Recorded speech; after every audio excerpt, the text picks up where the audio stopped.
কারো হাত ভেঙে গেছে, কারো মাথা ফেটে গেছে, ক্যামেরা, ফোন সব ওই জিকে গৌসের ছাত্রদল যুব দলের সন্ত্রাসী বাহিনী। গাইস, নাসিরউদ্দিন পাটোয়ারি আর সার্জিস আলমকে সিলেট হবিগঞ্জে ছাত্র নেতারা, ডিএমপির নেতারা মারধর করেছে। রড দিয়ে বাড়ি মারছে এই ভাইদেরকে। এবং আমার জেলা সেক্রেটারি এনসিপি, উনি একজন ভাইকে বাঁচাইতে গিয়ে রড দিয়ে উনার এই কনুই ভেঙে শেষ করে দেওয়া হয়েছে।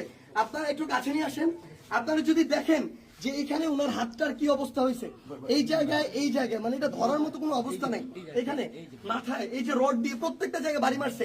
আমরা যখন আমাদের এই আহত 7-8 জন ভাইকে নিয়ে সদর হাসপাতালের দিকে যাইতেছিলাম তাদের চিকিৎসার জন্য, তখন সদর হাসপাতালের সামনে ওই 24শে জুলাইয়ের সময় যেমন খুনি বাহিনী যেভাবে আক্রমণ করছিল হাসপাতালের গেটে, ঢাকা মেডিকেলের গেটে, ওইভাবে আমাদেরকে খুনি বাহিনী এইখানে ছাত্রদল যুব দলের সন্ত্রাসী ক্যাডাররা, জিকে গাউসের ক্যাডাররা, তারা আমাদেরকে আক্রমণ করে হাসপাতালে পর্যন্ত ঢুকতে দেয় নাই। এখন আমি যখন আমার ভাইদের নিয়ে যাচ্ছিলাম তারা